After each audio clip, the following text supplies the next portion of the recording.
Junto com os dias quentes de verão, aparecem também as viroses. Essas contaminações ocorrem com mais frequência nesta época do ano, porque ao mesmo tempo em que as temperaturas aumentam, cresce a exposição às doenças relacionadas ao consumo de alimentos mal conservados.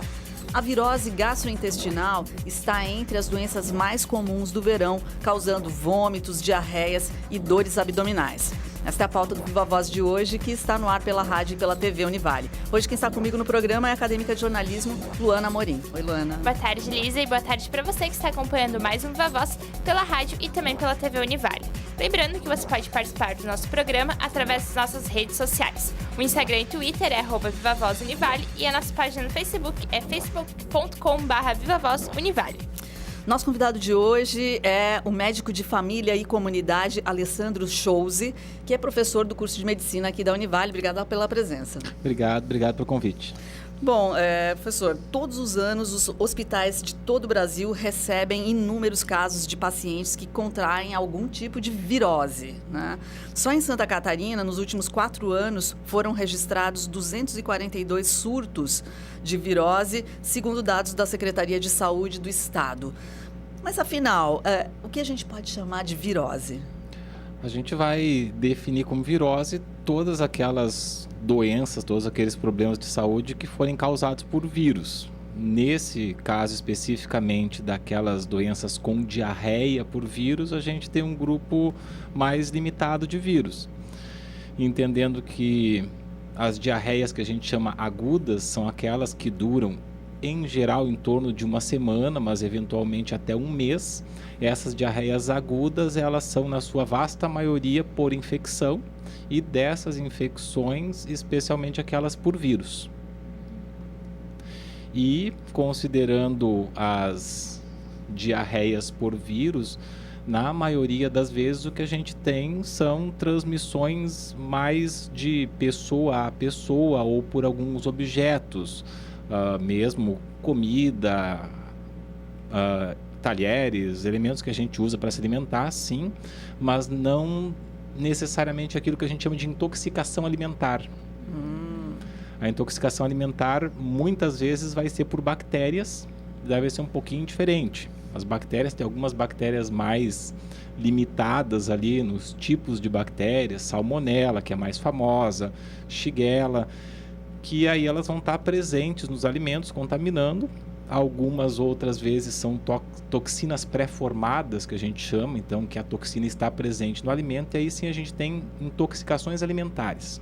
Não necessariamente uma virose. Não necessariamente uma virose. As viroses, elas vão se transmitir muito de pessoa a pessoa, da mão para a boca, literalmente. Então, o fato da gente estar numa estação quente e a gente ter aglomeração de pessoas, especialmente aqui no litoral, e agora nessa época com a volta das aulas, as voltas às creches, sim, isso favorece a transmissão do vírus nesses ambientes mais cheios de gente. Perfeito. Bacana, e bom, professor, como tu mesmo comentou, com a chegada do verão, o número de pessoas que contraem algum tipo de virose aumenta drasticamente. Em uma pesquisa intitulada I'm Not Feeling Well, realizada pelo Google News Lab, a divisão de jornalismo do site de buscas investigou que durante a estação, palavras como vômito, diarreia, febre e enjoo, principais sintomas das viroses, têm uma busca muito maior do site do que em outras épocas do ano, né? O que explicaria, então, o principal motivo para que as viroses sejam mais populares no verão do que em outras estações? Em grande parte por conta disso, na maioria das vezes o clima quente vai favorecer a circulação desses vírus, assim como no período do inverno a gente tem uma circulação maior de outros vírus, como o vírus da gripe. Então depende muito do meio de transmissão do vírus. Outras viroses, né, que não necessariamente vão ter diarreia, mas que podem ter diarreia, como a própria gripe, pode ter diarreia junto, mas circula mais no inverno, e daí vai ter os sintomas respiratórios. Dengue pode ter diarreia? Pode ter diarreia, mas é um vírus que vai depender do mosquito para circular. Também está aumentando agora nessa época de março. E algumas situações em que a gente tem infecções não por vírus, mas por bactérias, como a cólera, que é extremamente grave, pode levar muitas pessoas à morte, e que vem em surtos basicamente em regiões mais delimitadas. Então, essas viroses mais comuns que a gente pensa no verão, elas são vírus geralmente mais discretos. Alguns deles podem ser limitados pelas vacinas, como a gente tem agora no calendário do Ministério, as vacinas para o rotavírus, que são feitas no primeiro ano de vida, que podem diminuir esse vírus especificamente. Mas os outros vão depender muito dessa condição ambiental do calor, do acúmulo de pessoas nos mesmos lugares e da falta de saneamento básico. Pois é, a questão do saneamento básico remete àquela situação da praia, né? Muitas pessoas relatam que acabaram pegando alguma virose depois de terem ido à praia, dar mergulho no mar, enfim. Isso realmente é possível? É possível, especialmente quando a gente não tem um sistema de saneamento adequado. Santa Catarina, a última vez que eu verifiquei, tinha uns 12% de cobertura do esgoto no estado inteiro. Alguns municípios do litoral não têm absolutamente nenhuma rede de esgoto tratado. Então, mesmo aqueles lugares que ainda têm uma parcela do seu esgoto tratado, quando chega a população temporária do veraneio, sobrecarrega e não se consegue tratar nem aquele tanto que se tratava durante o resto do ano. Para onde é que vai o esgoto? Para o mar. E as pessoas entram no mar, obviamente vão encontrar mais vírus lá dentro. Tem a monitorização que se faz das praias, que é baseada na presença dos coliformes fecais, que são bactérias. Então, não que a gente vá necessariamente ter a diarreia por essa bactéria que eles estão verificando na água, mas essas bactérias elas indicam, acima do número limite, que existe uma contaminação por fezes e nessas fezes vem o vírus. A diarreia, na verdade, é a maneira pela qual o vírus consegue se espalhar. Ele usa o nosso organismo para se reproduzir, aumentar em número e atingir outros hospedeiros. Olha só. Bacana. E bom, as viroses são doenças contagiosas, ou seja, qualquer pessoa pode contrair tendo contato com alguém que já foi infectado, né? De que forma que acontece esse contágio? É através do toque, enfim, como que acontece? A gente chama a via de fecal oral, ou seja, as fezes vão de alguma maneira até a boca da outra pessoa, via água, via alimento, via objetos e especialmente crianças na creche, né? As crianças brincam juntas na creche, vai no banheiro, não lava a mão, entra em contato com outra criança, se coça, passa a mão na boca, pega alimentos que foram manipulados por pessoas com diarreia. Um restaurante, por exemplo, isso pode acontecer. Então, uma coisa muito importante, além da higiene em todos esses locais, não só em casa, mas nesses locais com maior acúmulo de pessoas, como nas creches e nas escolas, é também a gente entender a necessidade que as pessoas que estão com diarreia se afastem do contato com o público. Então, imagina uma pessoa com diarreia que trabalha com alimentos e para não faltar no trabalho vai trabalhar. As pessoas devem ser afastadas até se resolver o quadro. E, eventualmente, pode levar 1 semana, 2 semanas para essa pessoa deixar de contagiar as outras. Além disso que a gente falou, de ter um tratamento de esgoto adequado que evite que os resíduos vão sem tratamento até as áreas comuns como o mar. Agora, professor, agora que a gente está, então, nesse momento ainda no verão, né, ainda estamos vivendo dias quentes e tal, é possível fazer alguma coisa para se prevenir, para não ser atingido por uma virose? Bem, primeiro, nas crianças, como a gente estava falando, nos pequenos lá no primeiro ano, garantir aquela vacina do rotavírus, que pelo menos pode evitar aquelas infecções mais graves, como a do rotavírus. Em termos dos outros vírus mais comuns, dos entrovírus, por exemplo, a ideia é tentar limitar esse contato fecal oral. Tendo higiene dentro de casa mesmo, lavando as mãos antes de preparar os alimentos, depois de ir no banheiro sempre, e naqueles locais em que existe uma população maior delimitada, como creches, escolas, etc., tendo cuidado redobrado na higiene dos funcionários, dos cuidadores. Quanto ao nosso cuidado como serviço de saúde, tentar garantir que aquelas pessoas que estão infectadas se afastem do contato com as outras. E como cidadãos, a gente tem eleição aí pela frente, a maioria das vezes os políticos não prometem esgoto, né? Prometem várias outras coisas, mas esgoto não é uma promessa muito popular. Então, olhar o plano do seu candidato e ver em quem a gente está votando, se tem essa preocupação. Bacana. E bom, professor, se no verão a gente tem essas viroses gastrointestinais, no inverno a coisa muda de posição e vem as infecções respiratórias, como a gripe, enfim. Além do clima, qual que seria também o principal fator que diferencia esses tipos de infecção em cada época do ano? A gripe, esse vírus especificamente, que é a influenza, ele tem uma circulação ao redor do mundo. No final das contas, ele vai passando dos continentes ao longo do ano e chega aqui geralmente na época do inverno. Então é um fenômeno mundial, a gripe.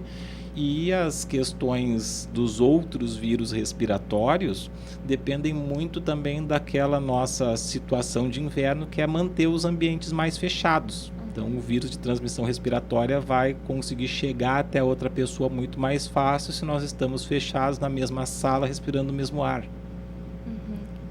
Tá certo. Agora, a gente fez uma pesquisa para fazer essa entrevista e nós descobrimos que, além dessas viroses gastrointestinais, as respiratórias, existe um terceiro grupo chamado viroses exantemáticas. Está correto? É isso? Sim.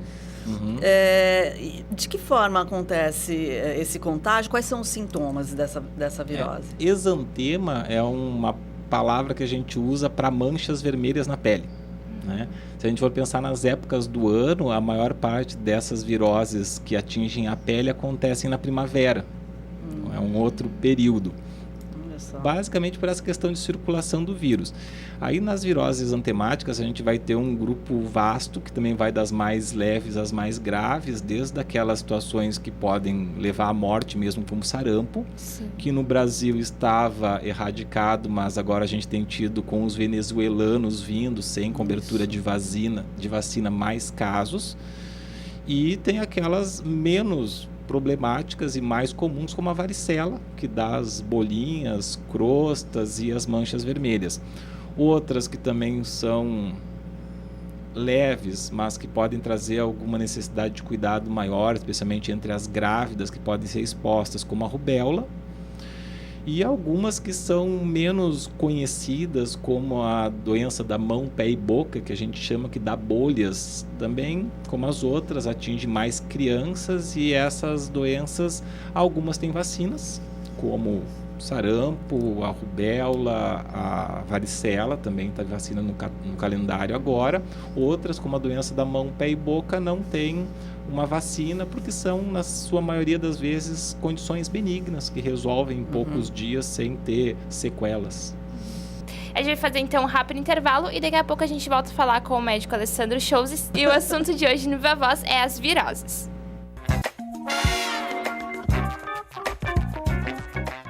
Estamos de volta com o Viva Voz, que hoje está falando sobre viroses. O nosso convidado é o médico Alessandro Chouzes, professor do curso de Medicina da Univale e também médico de família e comunidade.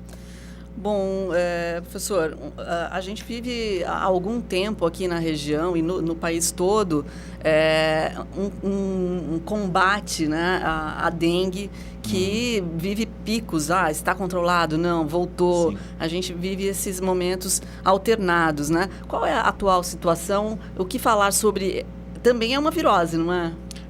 Dengue também é um vírus, como a gente estava falando, né? Tem esses que são transmitidos diretamente pessoa para pessoa e outros dependem do mosquito. No caso, a dengue, e assim como a febre amarela, que também foi mais falada nos últimos tempos, que teve um retorno da febre amarela urbana, a dengue, que tinha ficado desaparecida das cidades durante mais de 3 décadas, reapareceu no final do século passado ali e continua nos acompanhando. Aqui em Itajaí, uns 3 anos atrás, a gente teve casos de origem aqui, assim como nos últimos anos surgiram casos de zika, de chikungunya, que são outros vírus transmitidos pelo mesmo mosquito Aedes aegypti. E agora a gente chega num período em que esses casos, especialmente os da dengue, costumam ter o pico, que é no mês de março. como é que está aqui a situação na região? Muitos casos aparecendo, ou suspeitas, pelo menos? Agora começam a surgir as suspeitas nas unidades de saúde, que são confirmadas com exames laboratoriais, que vão para o laboratório do Estado, mas ainda na nossa área aqui, pelo menos no Dom Bosco, a gente não teve nenhum caso confirmado até o momento. Ainda assim, a vigilância é feita tanto pelos agentes comunitários de saúde, como pelos agentes de endemias, que são aqueles que ficam verificando apenas os mosquitos, né? Sim. E esses cuidados agora são redobrados. Certo, professora, e você tinha comentado que, por exemplo, a dengue, há algumas décadas atrás, ela não era toda essa preocupação que a gente vê hoje, e a gente também vê agora o sarampo, que está voltando com a questão dos imigrantes, enfim. O que faz, então, quais seriam os fatores que fazem com que uma doença que antes era considerada erradicada volte, assim, a surgir dentro dos ambientes? E são duas situações um pouquinho diferentes. Uma, a do sarampo, a eliminação do sarampo depende basicamente da vacina, né? A gente conseguiu aqui no Brasil não ter mais casos de sarampo desde o final do século passado, assim como a poliomielite também foi considerada erradicada, a varíola foi erradicada no mundo. Então, aquelas situações nas quais a vacina funciona e a gente elimina o vírus em circulação, perfeitos, se elimina a doença. O sarampo tem surgido por casos que vêm de áreas onde a vacinação não eliminou o vírus, como agora a Venezuela, tem alguns países da Europa em que surgiram casos de sarampo porque as pessoas, por uma notícia falsa na década de 90 de que a vacina de sarampo estaria ligada com autismo, que isso não foi confirmado. Foi um boato levantado por um médico que não foi depois confirmado. As pessoas deixaram de fazer a vacina e a partir disso surgem casos novos. A dengue, assim como a febre amarela, eles dependem do mosquito. E o que mudou nessas últimas décadas foi a urbanização sem condições adequadas de saneamento, em que começaram a surgir novamente locais onde o mosquito podia se desenvolver. Basicamente pela coleta de lixo, pelo aumento de resíduos não coletados e a nossa sociedade de descarte, em que o consumo acontece e os resíduos não são pensados. Verdade. Voltando a falar da questão da febre amarela, que assustou muita gente, especialmente no final do ano, começo agora também. Sim. Acabei de abrir uma notícia publicada agora no dia 8.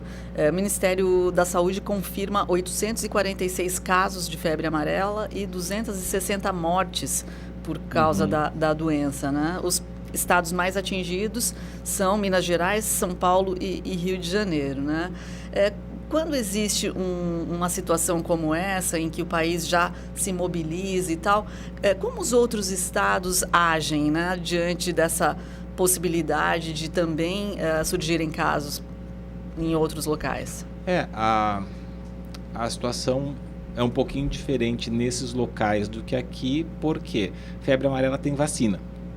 Mas é uma vacina que não é de uso habitual, porque ela também traz um risco de efeitos colaterais. É um vírus que a gente não elimina o vírus na vacina, o vírus está lá presente, atenuado, mas ainda presente. Então existe uma chance pequena de uma a cada 100 mil vacinas levar a pessoa a desenvolver febre amarela. Por isso, quando a gente está numa área em que a febre amarela não está circulando na cidade, a chance de eu ter a doença pela vacina é maior que eu ter a doença pelo mosquito, que não está aqui e não traz o vírus. Mas nesses locais onde a chance de eu adquirir a doença pelo mosquito se tornou alta, as pessoas estão sendo vacinadas. Então a ideia é que eu vacinando um número suficiente de pessoas, eu vou cortar a circulação do vírus. Aqui em Itajaí, no litoral de Santa Catarina, não tem indicação de vacina, a não ser que a pessoa vá para alguma dessas áreas endêmicas. Antes eram mais restritas, o oeste do estado, o norte do país. Agora envolve os maiores estados do sudeste.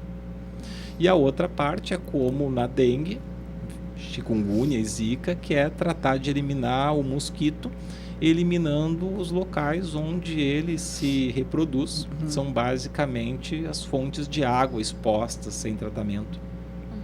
Bacana. E bom, professor, voltando a falar um pouquinho da questão das viroses, segundo dados divulgados pela Secretaria de Saúde, por meio da vigilância epidemiológica, as crianças corresponderam a mais de 26% dos pacientes com virose em 2017. Elas são a faixa etária mais propensa a pegar esse tipo de doença? Quais são os grupos que mais são afetados? Sim, se eu pensar nas viroses como um todo, a grande diferença das crianças para o adulto é que elas ainda não conheceram esses vírus. Então, no momento em que eu tenho contato com um vírus pela primeira vez, meu organismo não tem nenhuma defesa pronta e vai sofrer as consequências da doença antes de desenvolver a defesa. Quando eu sou adulto, provavelmente eu já tive contato com uma grande parte dos vírus e vou ter defesas prontas para poder lidar com eles sem desenvolver os sintomas necessariamente. Algumas outras diferenças vão depender das vacinas, que as crianças no primeiro ano de vida ainda estão fazendo as vacinas e podem acabar desenvolvendo as doenças. As situações de grande número de crianças num único local, como nas creches, e a criança por si não vai ter a condição de manter a sua higiene, especialmente pensando nas doenças diarreicas. E por outro lado, aqueles fatores que vão proteger as crianças dependem muito das coisas que foram feitas antes e logo após o nascimento, como o fato da criança ser amamentada.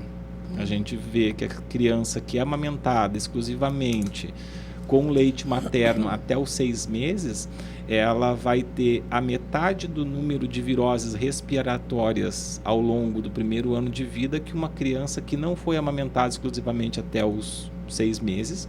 E uma criança amamentada exclusivamente no seio até os 6 meses tem 10 vezes menos chance de morrer de diarreia do que uma criança que não passou por isso. Então, o leite materno é uma forma de receber anticorpos prontos, que a mãe já desenvolveu como adulta e a criança ainda não teve acesso, e também de evitar que a criança tenha contato com aqueles intermediários como a mamadeira, a chupeta, que por mais bem cuidados que sejam, são manipulados, o que não acontece com o leite materno. Perfeito. Agora, professor, os sintomas de algumas viroses são todos muito parecidos, assim, sim, né? Quais seriam os sinais que realmente devem alertar a pessoa a procurar um médico, independente da virose, né? Nesse momento, a gente tem que pensar principalmente na dengue, que como é uma doença potencialmente grave e até fatal, a ideia é, se a pessoa tiver febre e dor no corpo, procure a unidade básica de saúde. Aí vai fazer a diferenciação, aquilo que é um quadro gripal com sintomas respiratórios, aquilo que eventualmente é um quadro de gastroenterite com diarreia, ou se não se localiza muito esses sintomas, pensar na dengue, que acaba acontecendo muitas vezes só com dor no corpo e febre. Febre é o ponto... Febre seria a coisa mais comum entre essas doenças. E se não buscar tratamento, pode ocorrer algo mais grave, né? A questão tratamento aí é um ponto de interrogação, uma vez que a maior parte dessas viroses não tem um tratamento específico. A grande questão aí é fazer tratamentos de suporte, tratamentos para aliviar os sintomas. A hidratação é uma coisa básica em todas elas, a única forma de diminuir as complicações da dengue é uma hidratação muito volumosa. A maneira de evitar as complicações das viroses que produzem diarreia é manter a pessoa hidratada, e mesmo a gripe não tendo vômito, diarreia, hidratar a pessoa com gripe também é importante. Então, se eu fosse pensar num tratamento para as viroses, é basicamente tomar água. Olha só. Água boa, tratada, sim, né? Tá certo. A gente agradece a sua participação. Nós conversamos com o médico de família e comunidade, Dr. Alessandro Schulze, professor aqui do curso de medicina aqui da Univale. Obrigada pela presença. Obrigado pela oportunidade. Obrigada, professor, e obrigada também a você que esteve presente com a gente em mais um Viva Voz. E a gente se vê no próximo programa. Até lá!